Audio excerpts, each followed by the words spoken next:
Some friendships survive anything. Others collapse under the weight of their own flaws. This is the story of a friendship that tried and failed. Because not all stories have happy endings. Because sometimes, the people who need friendship the most are the ones who end up destroying it. This is the rise and fall of a broken friendship. Friendships don't fall apart overnight. At first, it was simple.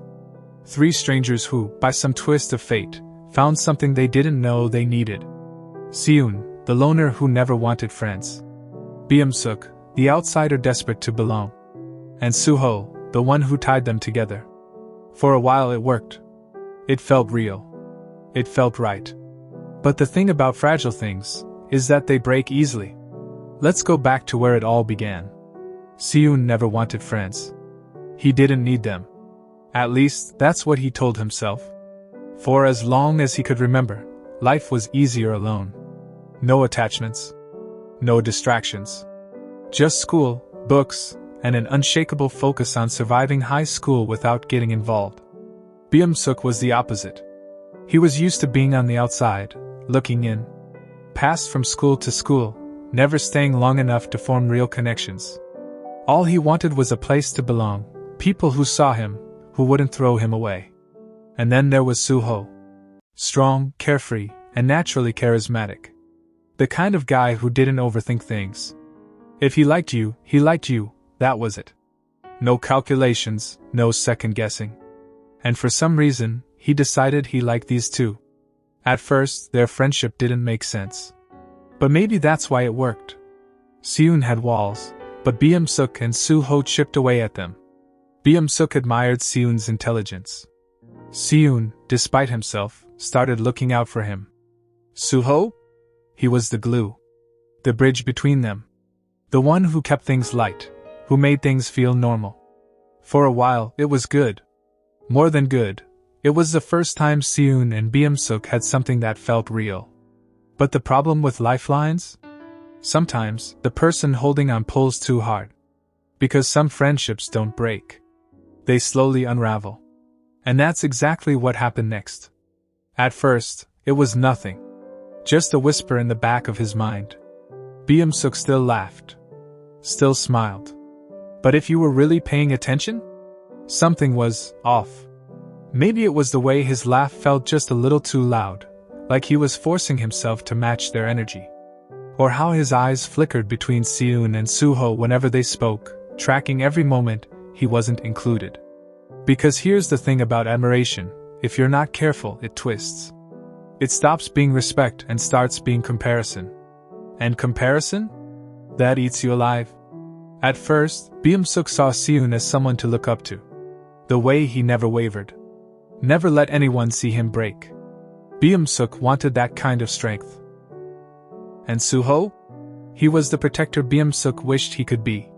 The kind of guy who could step into a fight without hesitation, just knowing, that he'd win. And Beom-seok? He was neither. But it's fine. That's what he told himself. It's fine. Until it wasn't. It was the way Soo-ho would laugh at Si-eun's dry humor, but barely react to Beom-seok's jokes. The way Si-eun, the one who supposedly didn't care about anyone, started caring about Soo-ho. Watching his back. Checking his injuries. The way Beom-seok started to feel like an afterthought. And if you've ever been the extra person in a friendship, you know how that feels. Like you're sitting at the same table, but you're not really there. Like you're talking, but no one's really listening. Like no matter how much you try to belong, there's this invisible line keeping you just outside of it. And for Beom-seok, that feeling festered. At first, he ignored it. Pushed it down. Convinced himself it wasn't a big deal. But jealousy doesn't show up with a flashing sign. It sneaks in. Quiet. Patient. Until one day, you realize you've been keeping score. And Beom-seok? He was already losing. Because that's the thing about feeling left out. At first, you're just hurt. But if it lingers long enough, you start looking for someone to blame. And Beom-seok? He was already making his choice. There's always a moment. One sharp, gut-wrenching moment where everything snaps. But it never happens all at once. Betrayal isn't a single act, It's a slow, poisonous drip. A series of small, almost invisible choices. Justifications. Excuses. A quiet erosion of guilt until the unthinkable starts to feel inevitable. And for Beom-seok, that moment came when he realized he wasn't just the third wheel. He was the outsider. He wanted control. To matter. And when he couldn't get that from his friends, he turned to the only people who would give it to him. The bullies. At first, it was subtle. Standing by while they tormented weaker kids. Nodding along when they mocked Si-eun and Soo-ho. Forcing out a laugh he didn't mean. But even then, there was still a line. A tiny, flickering part of him that knew this wasn't right. Until the moment came. The moment he had to make a choice. Would he stand with them? Or against them? And that's when he crossed the line. Because Beom-seok didn't just let it happen. He led the attack. This wasn't an accident. Not a heat-of-the-moment mistake. Beom-seok planned it. And that's what makes it hurt more. Because deep down, this wasn't just about revenge. It was about being seen. Maybe in some twisted way, he wanted Si-eun to notice. To care. To fight for their friendship. But Si-eun doesn't do emotional outbursts. He doesn't beg. He doesn't chase after people who leave. And to Beom-seok? That silence, that complete lack of anger, of sadness, of anything, felt like proof. Proof that he was never truly their friend in the first place. And that was worse than being hated. So he doubled down.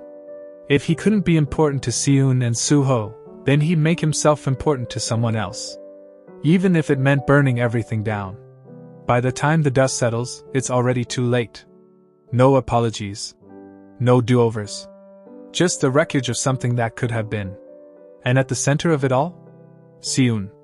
Soo-ho, the heart of their friendship, is lying in a hospital bed. His strength, the thing that made him who he was, couldn't save him this time. His loyalty, the part of him that never wavered, cost him everything.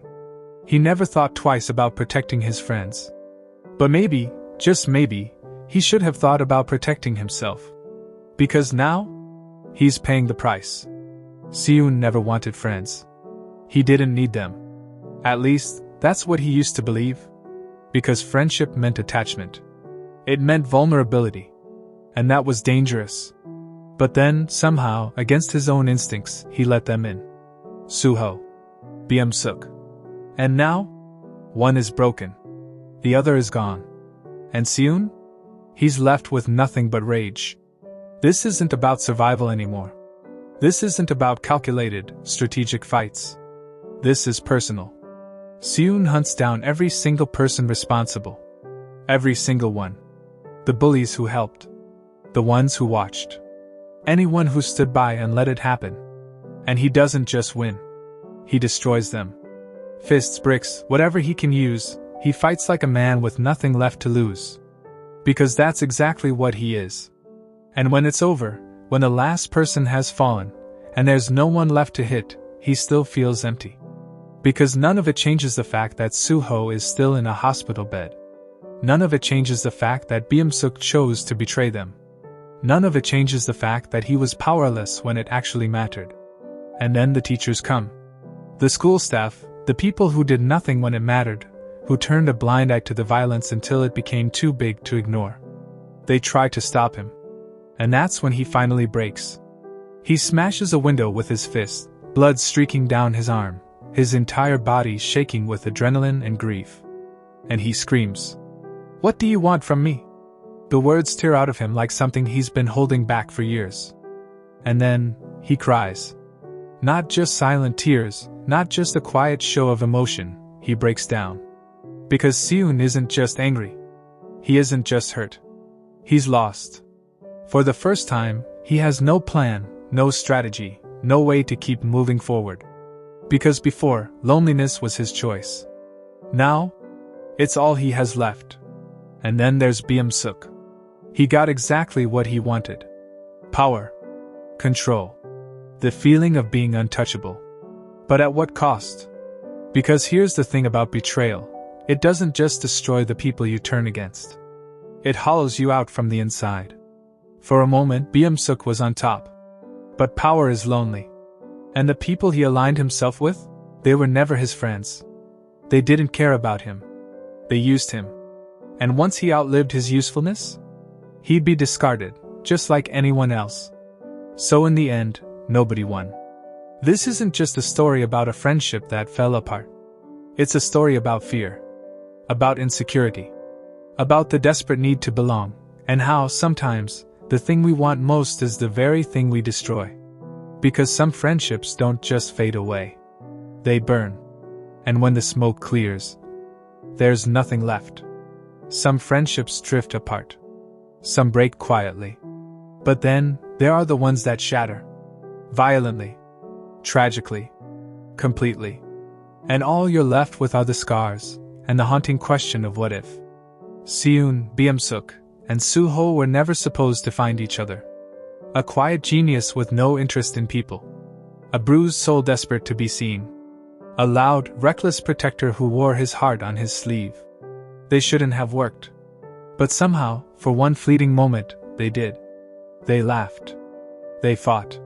They cared. And that connection? That fragile, unexpected bond? It could have saved them. But it didn't. Instead, it fell apart under the weight of fear, jealousy, and silence. Now Soo-ho lies in a hospital bed, a casualty of loyalty. Beom-seok is lost in the illusion of control, clutching power that will never keep him warm. And Si-eun walks alone again. Back where he started. Same uniform. Same quiet steps. But everything is different now. Because before, loneliness was armor. A choice. Now, it's punishment. It's knowing what it felt like to belong, only to have it ripped away. It's the unbearable silence after the people you didn't know you needed are gone. So what does he do now? He doesn't cry. He doesn't scream. He keeps walking. Because that's all he's ever known how to do. But if you look closely, really look, you'll see someone who isn't just trying to survive anymore. You'll see someone who's already lost everything. And that makes him more dangerous than ever. Some friendships don't fade. They burn. And when the smoke clears, there's nothing left.